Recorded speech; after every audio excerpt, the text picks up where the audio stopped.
Welcome to Pop Culture Retro, which was recently voted the 15th best podcast by the residents of the Golden Years Retirement Community in Boca Raton, Florida. Each show, we'll revisit some of your favorite pop culture memories with insider and outsider perspectives. Now, please help me welcome your hosts, Ike Eisenmann and Jonathan Rosen. Hello, and welcome to another edition of Pop Culture Retro.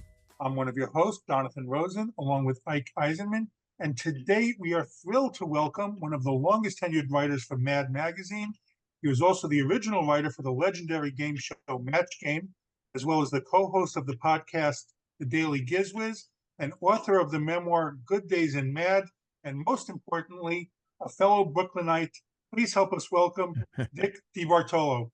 Dick, thanks so much for joining us. No, this is great fun. I've been looking forward to this for 45 minutes. It's a little bit longer than that. But we have a lot to cover, so we're going to try to get as much as possible. But to start with, as we mentioned, you grew up in Brooklyn. Did your parents write it all? And when did you first realize that you had a talent for writing? Oh, my father ran a machine shop and he kept saying, "What do you want to be?" And I said, "A writer." And he goes, "A writer is not an occupation. An occupation needs tools." So I guess I started knowing I wanted to write because I was doing stuff for the high school newspaper. And I was reading Mad, and so I then sent something to Mad, which they bought. And my mother, when my father was not there, my mother would say to me, "Listen, you do whatever you want. You don't have to pay any attention to your father." So, no, neither one of them were in the entertainment business. I'll have to say that I'm a writer, and some days I feel your father was right. But Well, who were some of your influences growing up? Well, you know what? It's very interesting. I never read any books when I was, but I used to read the New Yorker, and sometimes Woody Allen would have something in there. Especially the cartoons. I love the cartoons, and I liked all the cartoons in the Sunday papers. And as I said, I started reading Mad really early on, and then after reading it for a while, I thought, I'd rather write this than read this. So you were a big fan as a kid. You were a big fan. Absolutely. Who were some of your favorites in Mad, by the way? Just curious. My favorite, say again? Your favorites in Mad. Some of your favorite writers. Oh, well, I Don Martin, without a doubt. I also loved The Fold-In, and Larry Siegel and Stan Hart, because they did the movie satires, a lot of them back then. And also Arnie Kogan, who also did a lot of Mad movie satires. So how did you wind up working there? Well, I sent this article in, and I had read that you have to send a self-addressed stamped envelope, because if it's rejected, they'll just throw it out if there's not an envelope. So my envelope came back, and I thought, oh, maybe there's a thing that says try again. Or anyway, the envelope was stuffed with cardboard, and it said, "Ha, thought this was your script being returned. Stapled to this cardboard is a check for $100. And Wow. Please call us about writing more stuff." And it was signed by Nick Meglin. Oh, Who's wow. associate editor, and then he and John Ficarra became co-editors. So it was a mad start to working at Mad. Oh, that's crazy. So what were some of your first responsibilities there? And do you remember the first thing? Well, you know what? I freelanced for an incredible amount of time. I did takeoffs on commercials, and then I had written some material for two guys who had just gotten out of the Air Force, and they wanted a sketch about the armed services, and I wrote it, and one of them liked it and the other one hated it. So the one who liked it was John Biner, the comedian. He said, "I'll pay you my half, Oh, wow. but my partner doesn't want to do this." So I gave it to Nick Meglin, and I said, "Is this terrible?" Because, and I told him the story, and he said, "You know what? Rewrite this as a movie script, and we'll just do it as a Mad classic. It'll just be Mad presents the Air Force movie." And then people like that, so I did one about submarines, and he said, "You know what? I think you should start being in the circle that doing satires on feature films."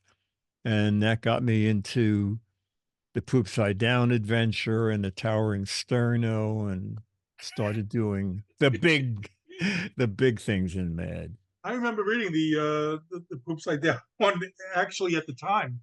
I remember reading it when it first came Very out. good. Yeah. Yes. So you just like you mentioned, you wrote a lot of the TV and movie spoofs. So and Mad always used to post. I remember these pictures of the celebrities reading the spoofs about them. Were there any occasions where celebrities would write it and complain about the treatment that they got? There was only, I had a really very fortunate thing, because while working for Mad, I was also writing game shows. Right. And it would often happen that I would meet the people that were, you know, it was, let's see, Lost in Space was, what was the woman? Jane, who was the star of Lost in Space? Oh, Anybody Oh, remember? wow. Anyway, Yeah. so I said, I just did a takeoff on your show. I think it was called Loused Up in Space. And I gave her a copy, and she read it on lunch break. And she said, "Do you know someone at the show?" And I said, "No, why?"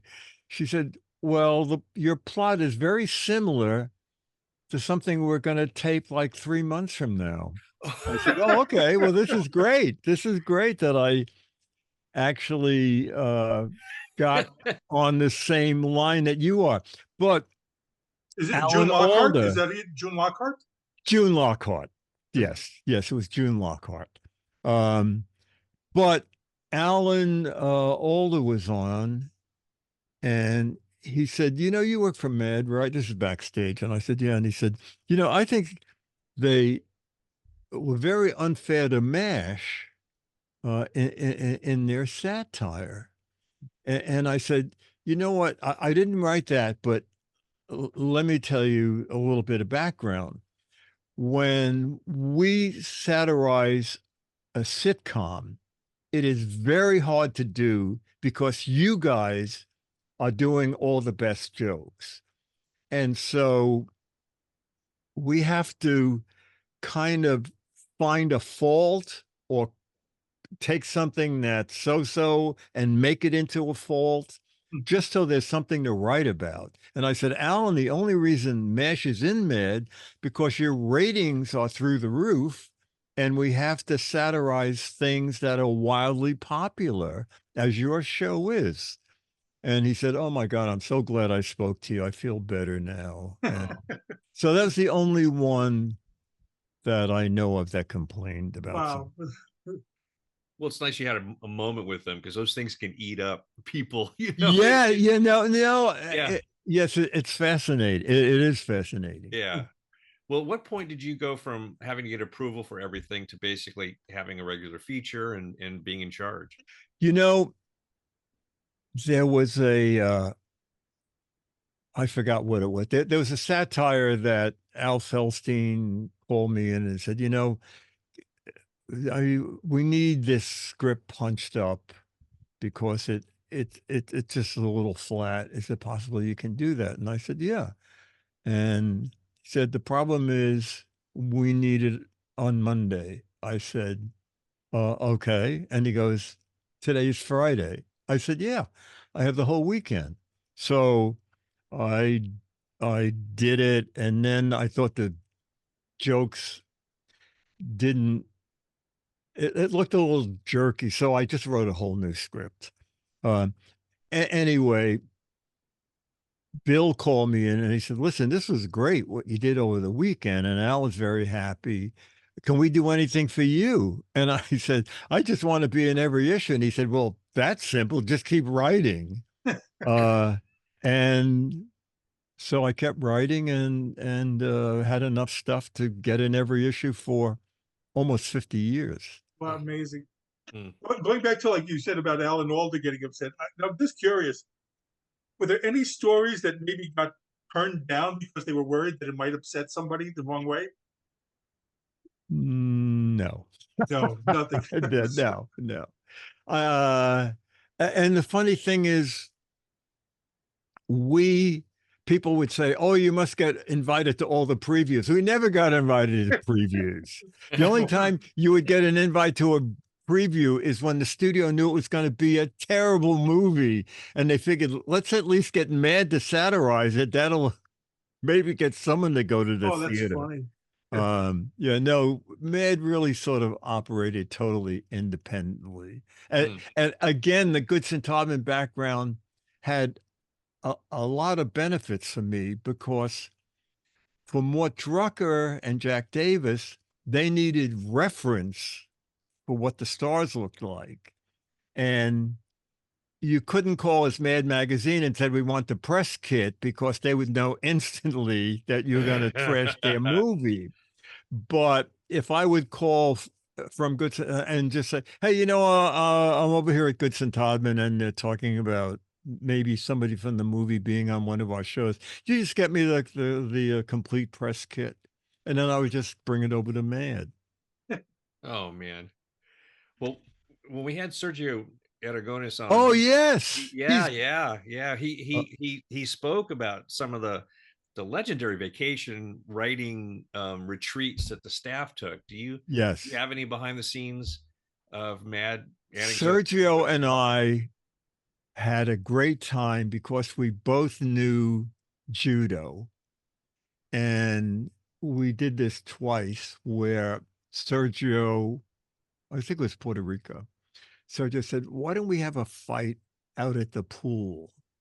And I said, "Oh, okay." I said, "I'll go out and take a lounge chair and then you come over and say that was your lounge chair, and then we'll just fight on the lawn and I'll knock you in the swimming pool." And we did that, and we did it another time. I forgot what it was, but we had a lot of fun with that. And Sergio was very, very, very good at getting into with the staff. And at a dinner, maybe in Paris, Bill ordered whatever he ordered, roast beef or something. And he said, "Can I get a touch more gravy?" And the guy pours gravy on it and he goes, "Thank you." And the guy pours more gravy on it. I said, "No, that's enough gravy." And the guy pours more gravy on it. And Bill says, "Are you gonna, Sergio, how did you get a waiter's uniform?"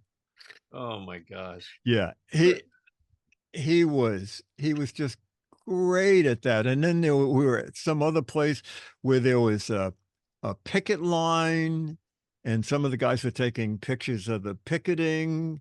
And who's in the front of the line carrying a picket sign? Sergio. So Sergio was very funny and great at doing practical jokes. Fascinating guy too. Yes. Yes.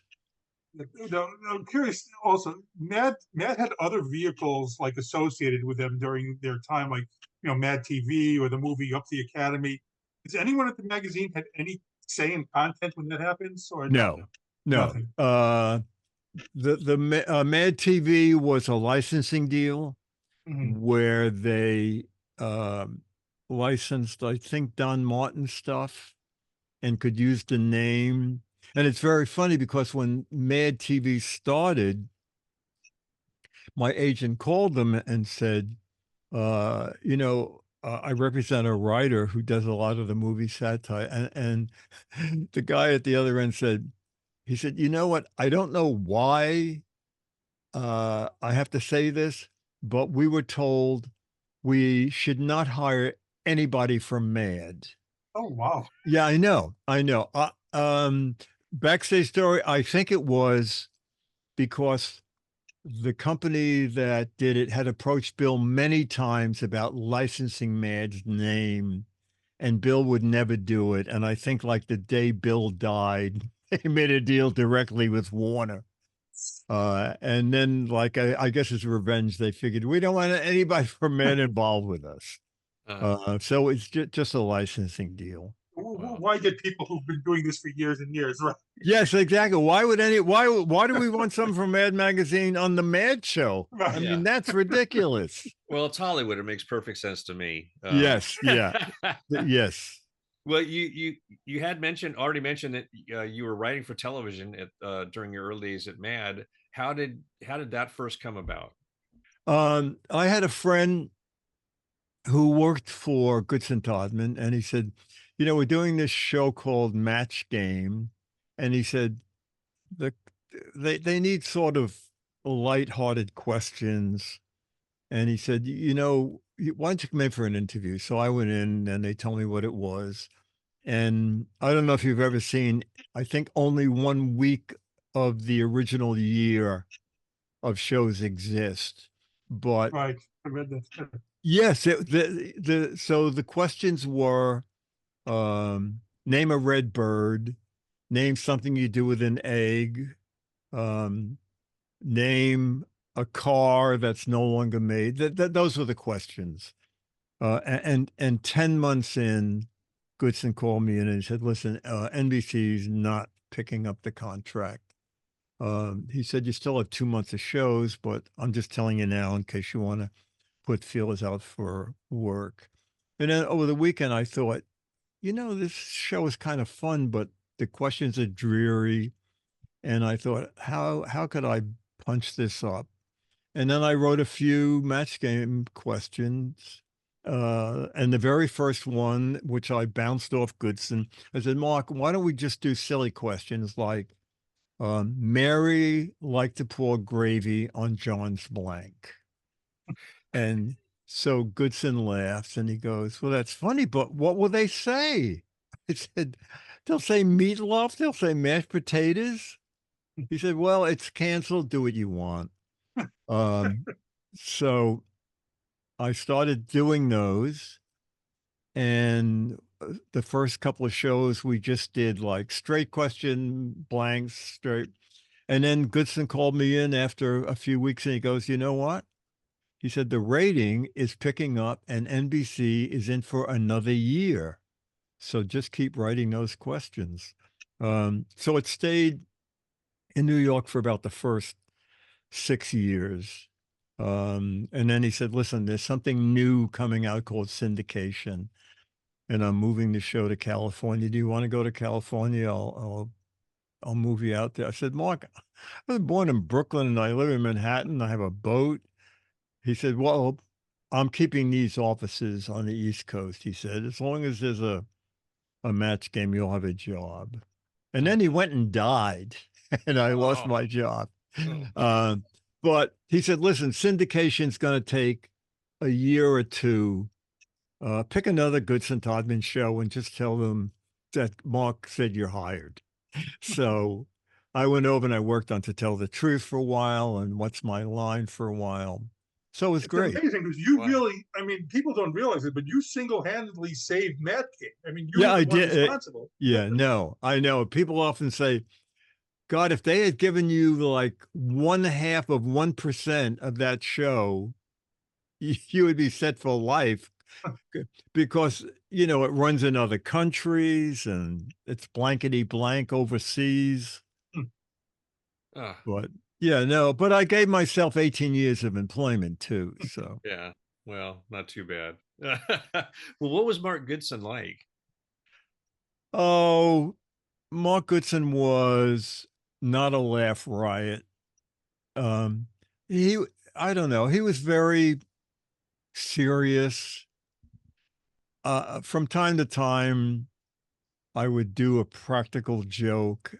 He invited us to his house once, and he had original art on all the walls. And he said, "Oh, the Matisse, I'm sorry the Matisse is not here, but I lent it to the Louvre and they gave me this Rembrandt." I mean, it was, you cannot believe his house.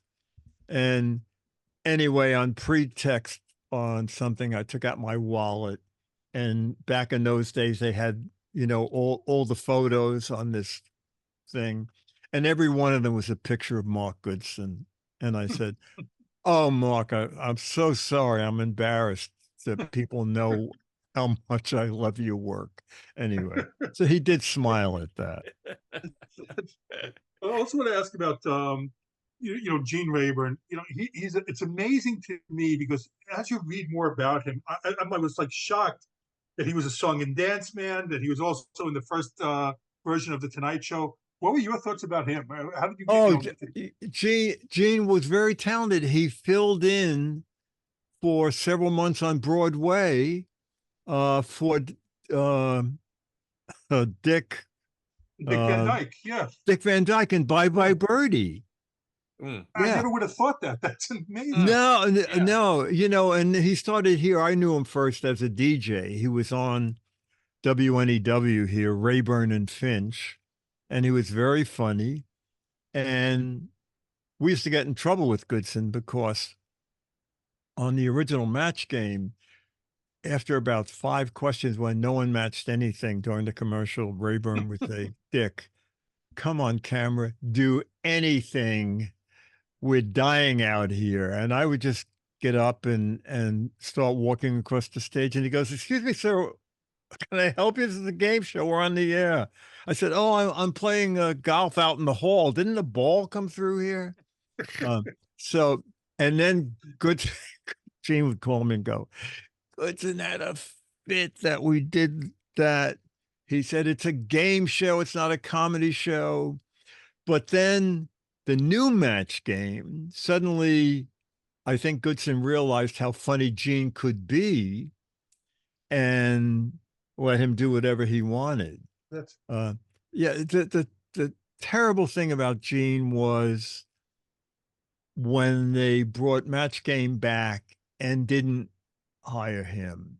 No. He was brokenhearted. Every time we would meet, he would say, "Never, ever tell anybody your age." He said, when That's Entertainment Tonight said, "Happy birthday, Gene Rayburn, you're 65 today." Gene said, "My career ended." And so I always felt bad that he had such a sad ending when he was so wildly popular during Match Game's heyday. And none of the other hosts were as good as him either. That's no, I know, and it would drive him crazy because evidently, Family Feud. Help me with names here. I'm suddenly dropping.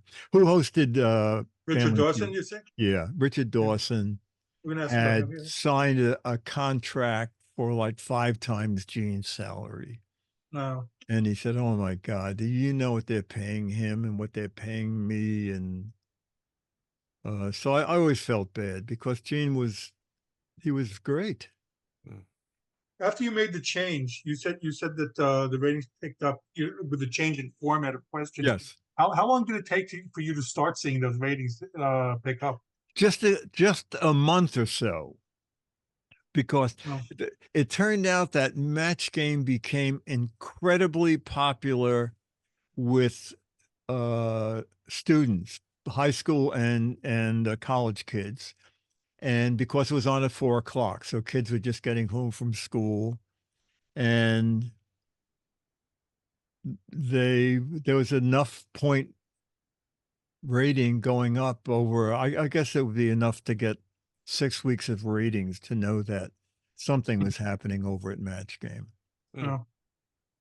Well, so now back to during this time, you're working simultaneously at Mad and Match Game. Yes. What was that schedule like for you? Well, the thing is with Mad, you could go in anytime, because while Match Game was on, I was still freelancing. I was not, even when I was creative consultant over at Mad, it was just 2 days a week. The great thing was the offices were 1 block apart. Goodson Todman was on 52nd and Park. Actually, they were in the Seagram building that was a block long, and Mad was at 52nd and Madison. So they're 1 short block apart. So I could run between the two of them with ease if there was a meeting at either place. That's great. Yeah, so it was great. It was great. So let's go back, because Match Game had so many versions. So the first one you were on was the 60s version. Yes. Where it first started trying, change the questions. So the show was doing well in the ratings and all throughout the 60s. And then NBC abruptly cancels it in 69. So what reason was given back then? And how did all of you feel about that then? You know what? This might have been after they changed the time slot, because somebody thought it would work better as a morning show. And it went from 4 in the afternoon, I believe, till 11 a.m. And just died. So I think that was probably the main reason that it just suddenly ended, because our audience was the people who were there after school. Right. Well, how soon after the cancellation did you start hearing that CBS was interested in reviving it? And were you shocked to see it come back? Well, I think what they wanted is the networks were looking for something that was similar, I guess, to not Tic-Tac-Toe, Hollywood. What's the one with the 9 boxes? Yeah, Hollywood Squares. Hollywood Squares. And so Goodson said, when the show comes back, we're going with 6 celebrities and just 2 contestants. The original show was 4 contestants and 2 celebrities. And so I think CBS thought that would be a big draw. And it was very successful in the new version. And I went out like for the first 3 weeks. And then I would just write questions here, and we had something called the Daily Pouch, which was a FedEx bag that went that Goodson, the guy in the mailroom said, did you know that Goodson sends his dirty laundry out once a week in the pouch?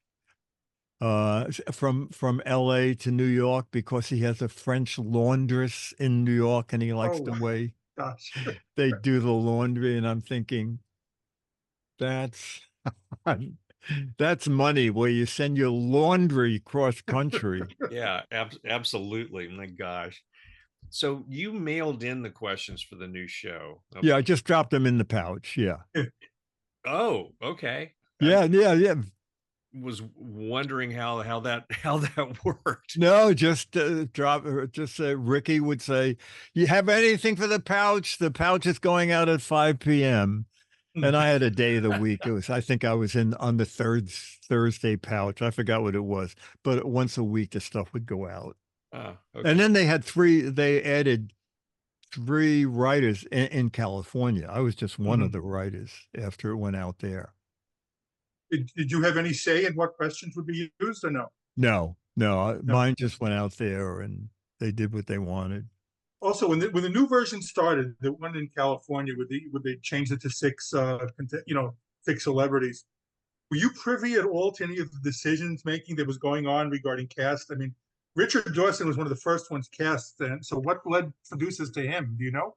I do not know. I know that Ira Scutch, who was producing back then, it was very funny because Jack Klugman was on the very first episode of the new Match Game.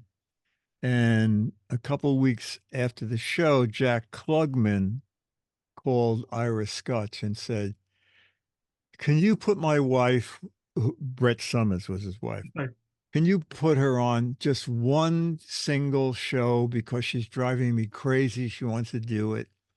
And Ira said, well, we only book for a week at a time. We'll certainly put her on for a week. And of course, that suddenly became magic for the game show when Brett and Charles ended up next to each other. They just hit it off. And Ira said a couple of weeks later, Jack Klugman called me and said, thank you so much for putting Brett on. And Ira said, what are you kidding? Thank you. She's amazing. That her and Charles are the best. So no, but outside of that, I had no clue as to who they were using. And Charles came in because of his association with Gene Rayburn from Broadway? I believe so, but I'm not 100% sure. Yeah, Charles had a big Broadway career too. Yeah. Now, the 70s version, that's the one that's really associated with the risque questions and the double entendres and everything. Yes. So how much did the censors become involved in it? And were there any questions they said, no, you can't do that? Well, we never knew, but the object was to write, we would call them the pure filth questions. The questions you knew they would go, are they freaking crazy? And you did like 4 or 5 of those. So when they got to the other ones, they would go, oh, well, this is okay. Because by comparison, it would look mild. And only one of them that I thought, are they crazy questions, did get on the air and did go by the censors. And it was Unlucky Louie was so unlucky. And then the audience would scream, how unlucky was he? Unlucky Louie was so unlucky when he went on a diet. It's funny now. When he went on a diet, he lost 2 inches, but he didn't lose it from his waist. He lost it from his blank. And that did get on. And people said his hair, his nose, his height. Yeah, so, and boobs, Ira tells the story that he was in the control room with someone from Standards and Practices, and the card came up and it said boobs. And Ira turned to the Standards and Practices guy and said, stop the show, okay, go on. And the Standards and Practices guy had brought his wife, and he said to his wife, boobs, that, she said, well, that's silly, that's funny. And so boobs became the answer. And Diane Janiver, with the contestants, they had a whole list. You don't say breasts, you say boobs. You don't say took a leak, you say tinkle. You don't say ass, you say bum. I forgot what it was, but it was like a whole ritual of what you could say and not say. That seems insane. Wow. Well, we've had several people on our show who appeared on Hollywood Squares, and people, even I didn't realize it growing up, that a week's worth of episodes were all filmed on the same day. Yes. And that there's a marked difference in the episodes that were shown on Thursday and Friday because of drinking at lunch. So do you have any stories that come to mind from people under the influence? No, just the fact that, yes, it was less prevalent in New York because, and I'll tell you the reason. In New York, we were in the RCA building, where NBC was, and lunch break, I think, was an hour and a half or 2 hours. And there are a million restaurants around. When the show went to TV City, they didn't want the celebrities, 6 of them, leaving because they probably have to drive somewhere to get food. So they thought, let's just have food brought in every day. And that way the celebrities just stay in the studio during the break. And they started serving wine during the lunch. And so that's where the 2 afternoon shows. In New York, we did 2 in the morning and 3 in the afternoon. I'm not even sure if that held true for LA. But that's why the afternoon shows are sillier than the morning shows. That's great. So watching the documentary, and I watched it again this week. I'd seen the documentary, the match came behind the blank. Yes. There seemed like there was tension at some points between Richard Dawson and the show, and also Richard Dawson and the rest of the cast, like a lot of jealousy maybe from the other panelists with Richard in general. Yes. So you were mostly across the country, but were you aware of everything going on in that dynamic? You know what? I only know from Ira Scotch, that Richard Dawson was feeling, oh, I know what started it. Oh, okay. I remember now. When they would have the winning contestant would play the for the $500, whatever it was, the super match at the end of of winning the game. And 90% of the time they would call on Richard Dawson to give the answer, because Richard Dawson was excellent at coming up with the right match. The problem was the other celebrities were starting to think that they're not part of the end of the show. So they came up with the celebrity wheel. The winning contestant would spin the wheel, and the six celebrity names were on it, and that person would try to match the contestant. Well, evidently Richard Dawson had a fit about this, and started being very petulant on the set. And Ira said, after a couple of weeks, I said to him, Richard, if you want off the show, I can easily arrange that. And so Richard Dawson said, okay. And he left the show. But it was his being offended that they were not letting him, I guess, get chosen all the time. But the other celebrities were annoyed with Richard? Yes. Probably the only ones that were annoyed were probably like Brett and Charles, because they were sort of the other permanent guests. Right. But, and Ira thought it was better for the game too, that there was more variety, that automatically it wasn't Richard every time. So. Yeah. Well, was anyone at the show upset when Richard left? Boy, I wasn't out there, but Ira never said anything about things being terribly different after Richard left.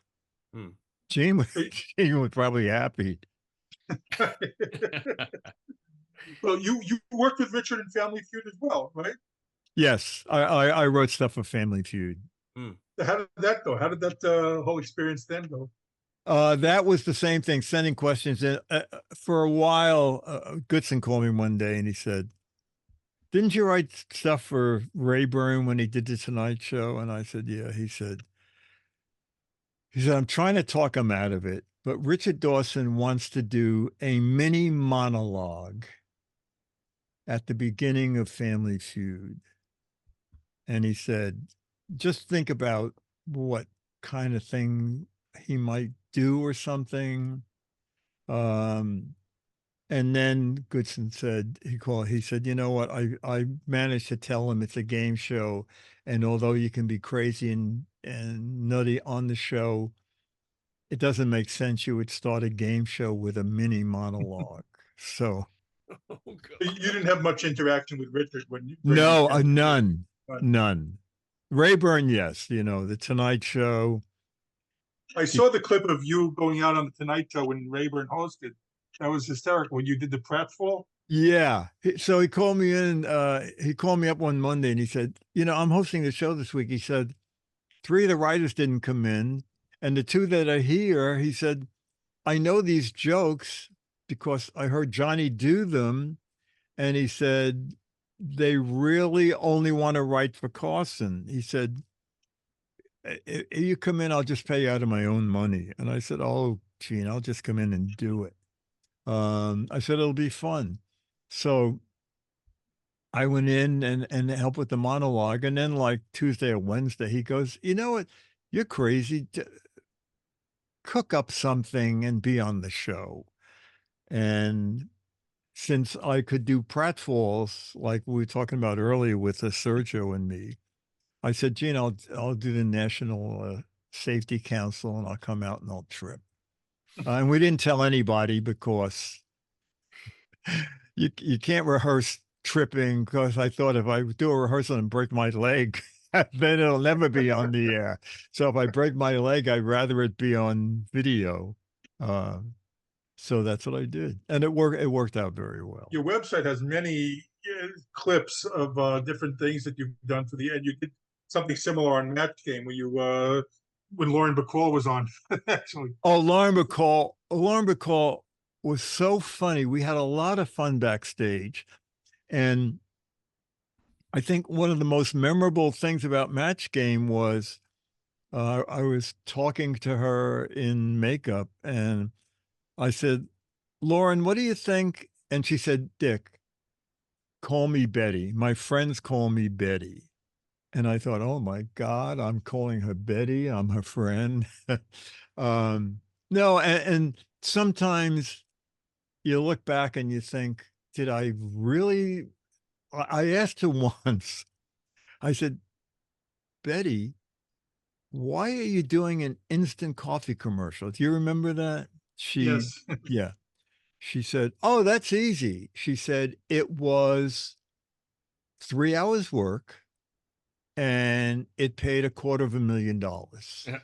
I said, oh my God. Yes, that's a good job. Yeah. Well, the funny thing is you had many in the 60s version, you had many like Hollywood celebrities come in. Oh, yes. Unheard of. I know. What we would do, I had a friend there in booking, Ray Pitchon, who unfortunately passed away recently. I said, let's book all the celebrities we wanted to meet. And like, we wanted to get Mae West. And Ray tried a bunch of times. And she said, here's the agent's name. Call him. Maybe since you write the questions, he'll feel differently. So I called the guy and we spoke for a while. And he said, Dick, listen, you sound very sincere about this, but let me just tell you what's going on here. Mae is legally blind. She won't wear glasses. She only grants interviews for people to come here in her living room. She knows every piece of furniture. She can walk around the room, not being able to see, and know where everything is and look like her vision is fine. She's not going to go on any appearance. But he said, I thought you should just know that we're not doing this to spite. And so that was someone that we couldn't get. But to get Gloria Swanson, I couldn't believe. I could not believe it. Well, the 70s version of Match Game got canceled after 9 years. It was brought back a few times afterwards, but like we just mentioned before, it never really seemed to recapture the magic from the 70s. But you worked on it. Did you find working on it very different for yourself as well? Well, the version that came back with Alec Baldwin was nothing to do with, on the earlier version of Match Game, you would say, Mary liked to pour gravy on John's blank, and you would think dirty and answer something like potato.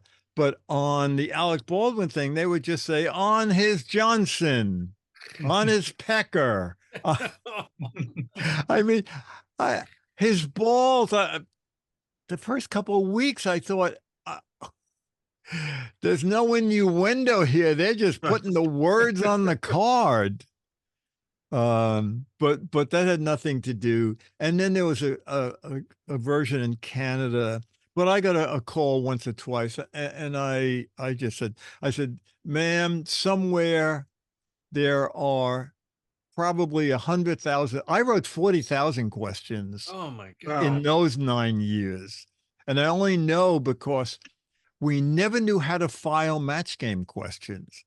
If you file them under John and Mary, you just need 2 filing cabinets, a J and an M. So we numbered them.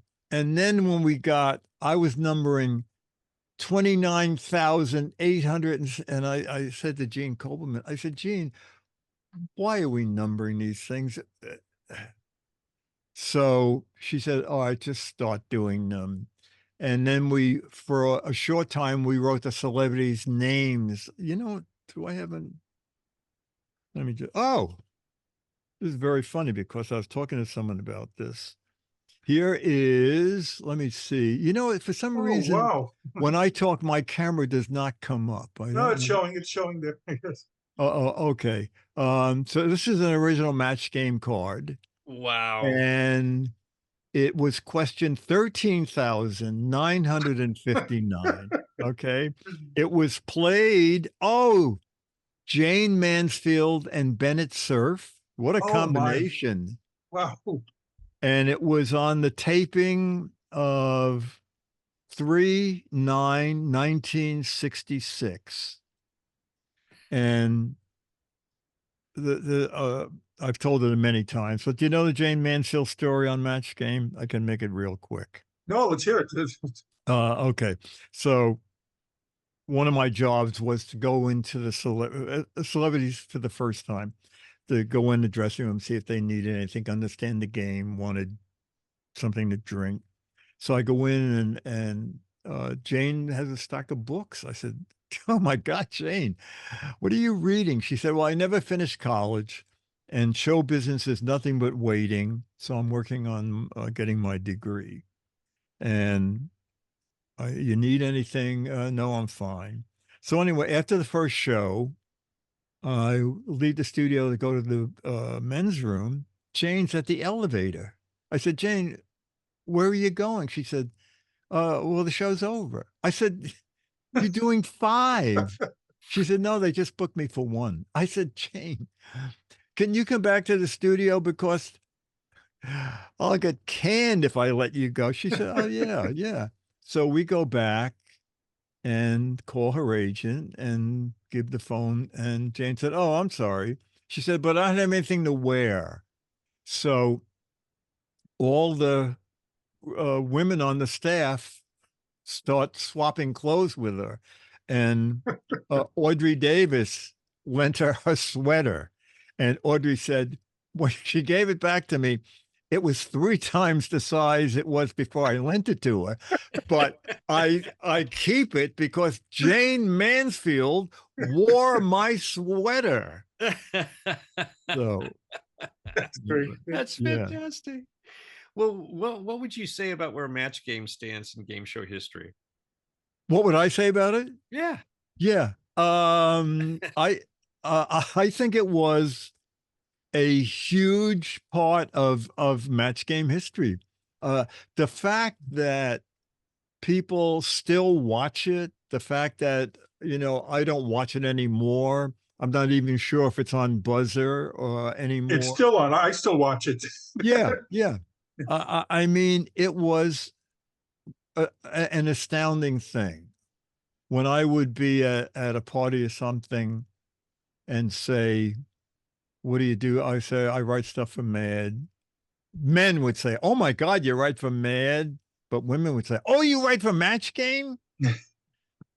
Yeah, it was one of the shows that has lasted a long time with a very favorable memories from people.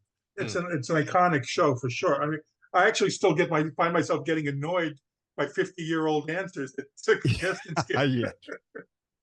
Yeah, so that's very I was looking say, at you. Real quickly, I have to say, I was one of those young people. I wasn't in college or high school, but I was one of those young people that I watched it every day after school. I absolutely loved it. It was a big, big part of my life. So thank you so much. I didn't realize Reform School had TV. Just one TV. We all had to share it, but I was Oh, on. okay. Okay. Yeah, there you go. One of the things I was looking on your website, and it shocked me that you don't get residuals from any of that.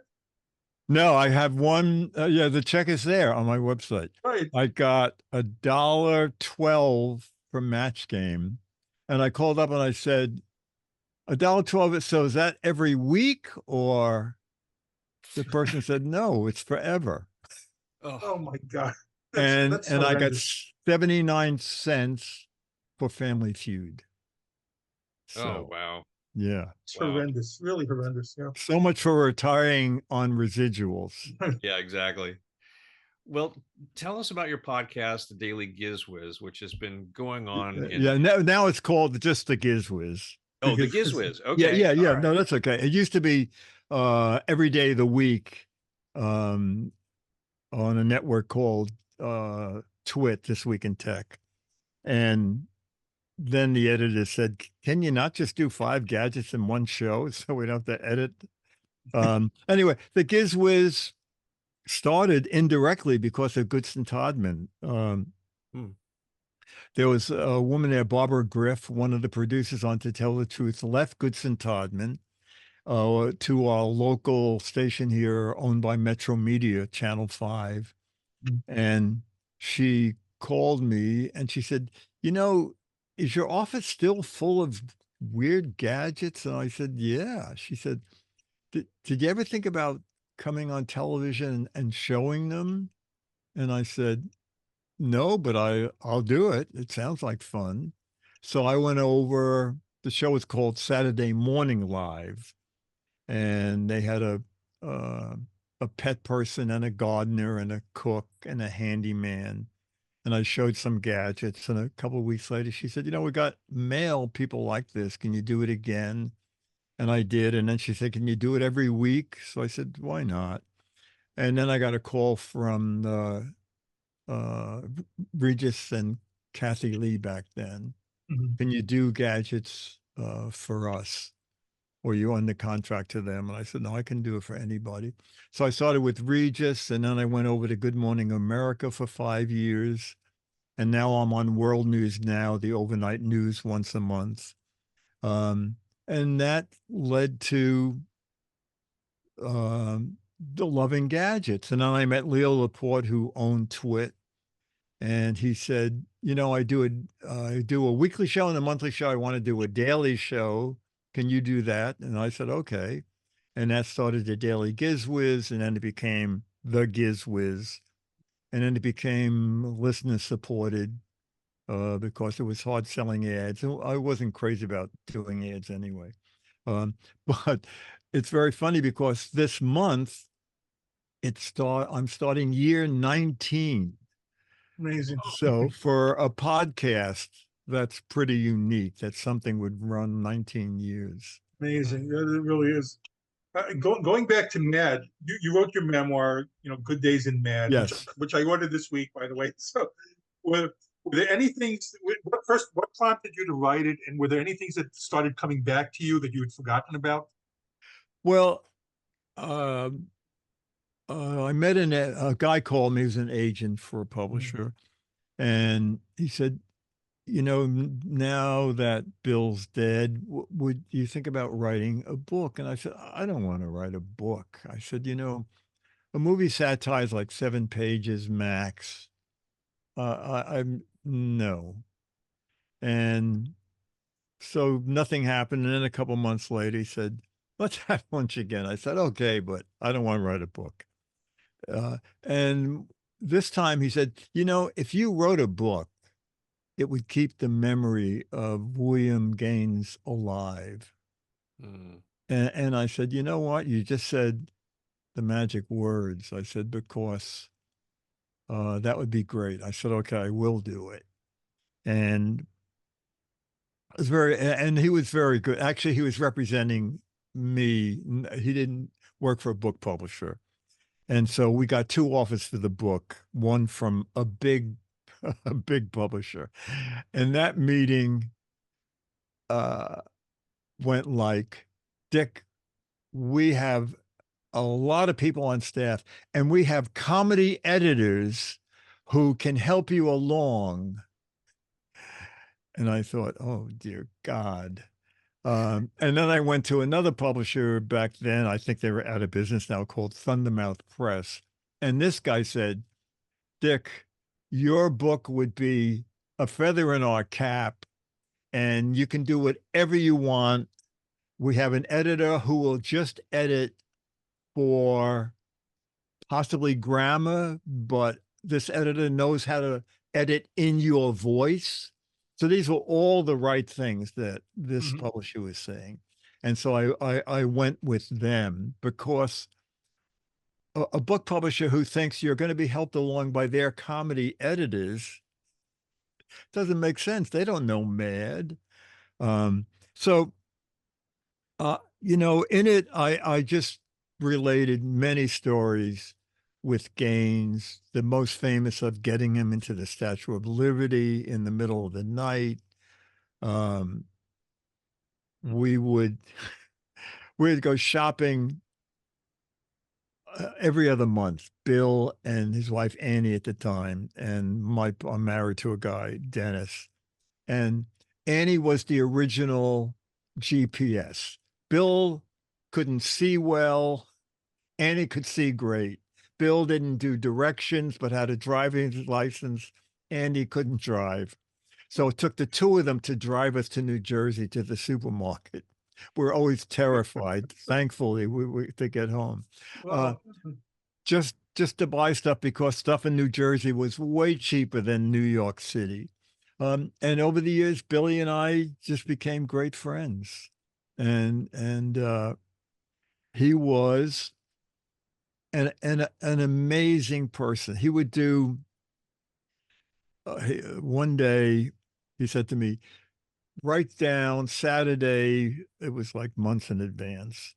And we had this love-hate fun thing go on. And I said, is this something I can invite Dennis to? He goes, let's put it this way. I'd rather Dennis came than you, but since you're all like this, you have to come along. So it was to meet at Penn Station, which we did, and they announced the train to Boston. It's just 12 of us. And he says, go down the platform and don't get on the train. And I go, okay. I said, Billy, if this train's going to leave without us, he said, just wait. And we hear another train whistle, and out of the tunnel comes a little switch engine pushing an 1890s observation Pullman car, and they hook it up to the Metroliner. And Billy said, this is the surprise. He said, especially you, because you're a train freak. He said, there are 3 chefs aboard. We're going to have a champagne breakfast. We're going to go to Boston. They're going to put this car on a siding. You guys go into Boston for 5 hours. I'm going to stay on the train. And then we're going to have a sit-down 7-course meal with matching wines. It was like just not a business expense. He just did it. He was freaking amazing. Oh, unbelievable. Well, what are you working on next? Right now, I just do my podcast every week. And I do a silly show called GizWiz on Wednesday or tonight, which is we play match game on it, and we caption photos, and I find old movies that they showed in school when you were a kid. Like, do you know how important your mom is? Things like that. And we just play those, and anybody in the chat room can make snide comments about the movie. So, and then I stop by a lot of the Facebook fan, there's the To Tell the Truth fan page, and there are like 5 Mad fan pages. So I try to stop by those and how upsetting, I mean, that Mad, when they ceased doing all the new issues. Say it again, how? When Mad magazine stopped doing all the, new material. Oh, it's very depressing. Yeah. Because when Mad buys something, they own it outright. The good thing, when Bill died, it was terrible. They cut the writers' rates by 40%. They stopped all paperback books. And I had 10 paperback books out there, which was a substantial part of my living. They just said no more paperback books. And the good thing for the artist, I assume the artist got a pay cut too, but I'm not sure. The artist keeps their work. So they could they could not reprint it or sell it to like a publisher, but they could sell it privately. And so like Drucker and Davis, they usually had outstanding highest bid from like George Lucas and Steven Spielberg. Mhm. If the artwork was a cover that was their movie, a cover covering their movie. Yeah, it was very, and every once in a while someone writes me and said, well, you shouldn't still promote Mad because you get no money. I just like the fact that it's still keeping Mad's Bill Gaines' image alive. And people don't realize how big Mad magazine was at one point. That it was just such a cultural, yeah, monstrous. We talked about the Poop Side Down adventure. Sold over 2 million copies. Well, just one more about the Match Game.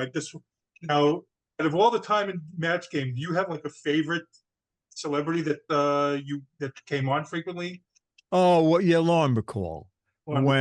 Yeah, you saw that clip, right? I think it's on I did YouTube. see that clip. Yeah. Yes, that was a great clip. And we were joking backstage, and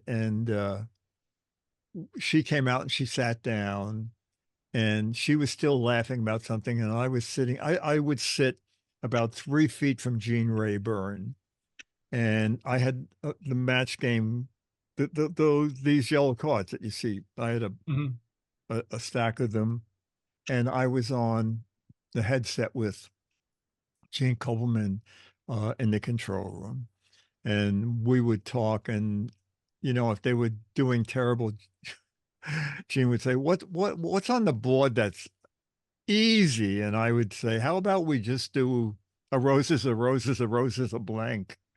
They're sure to match." And then I would hand the card to a stagehand. It's very funny. The stagehand would take the card, put it in a big paper clip, bend it down a little, put it in this little wooden tunnel, and then with a stick, push it through, and it would pop up at the desk. Meanwhile, as he was pushing it, the sound effects guy would grind an old cash register like a machine. And then when the question got to the end of the tunnel, it would automatically pop up because it was just curled over. He would hit a bell, a ding. So that was how technically advanced that show was. Anyway, so Rayburn is talking to her, and she's still looking at me. And Rayburn says, Lauren Bacall is enamored with Dick DeBartolo. And I saw the red light go on, that the camera was on me, and I fake fall, and that gets a laugh. And so I fall again, but knock all the questions on the floor. So that's my very favorite show. That's a great clip. Yeah. Now, do you do any fan conventions at all? Yes. Fan conventions are very depressing for writers. No, seriously. I remember at San Diego, I'll never forget as long as I live. I saw it's why I guess I stopped going to conventions, is this girl runs over and goes, "Oh my God, Mad Magazine, what do you draw?" I said, "Well, I don't draw, I write." And she said, "Oh." And then her girlfriend comes over and says, "What does he draw?" And she turns to her friend and said, No, he's just a writer. So for the longest time, people say, what do you do at Mad? I go, I'm just a writer. It's because it was only Bill Gaines who, we were in an interview together and the woman said, you're a genius. And Bill said, no, I'm not a genius. If I've done anything to make Mad successful, it's to provide an atmosphere in which the writers and artists can thrive. And that's what Billy did. You could do whatever you wanted in the office. It was when Bill died, Time Warner came over and said, this looks like a high school newspaper. And we were thinking, oh yeah, great. Yes, that's what we were going for. And they said, this is all going to change. So that's why being a writer is not a big deal to most people. Well, it is to us, and oh yeah. We and again, we want to thank you so much for coming on today. And both Mad Magazine and Match Game were big parts of both our childhoods, and so it's such a pleasure to get to speak with you. No, this was great fun. It's super doing interviews with people who really know the things you're talking about. I know I'm in for a horrendous time when the interview starts with, what's that little guy on the cover? Is it like Freddie? And I go, dear God, oh no, please let there be a power failure. Yeah, anyway. And did you know that there some Mads now currently have original covers? Yes, I did see that. Okay. So they're putting new things on, right? I did see that. That's great. Exactly. So again, Dick, thank you so much for coming, and it was really our pleasure to get to speak with you. No, this is great fun. Thank you so much, you guys too. Thanks, Ike. So again, this has been Pop Culture Retro. I'm Jonathan Rosen with Ike Eisenmann, and again, a very special thanks to Dick DeBartolo. And please like, comment, and subscribe. Thank you for listening to Pop Culture Retro, where no one was hurt during the making of this podcast.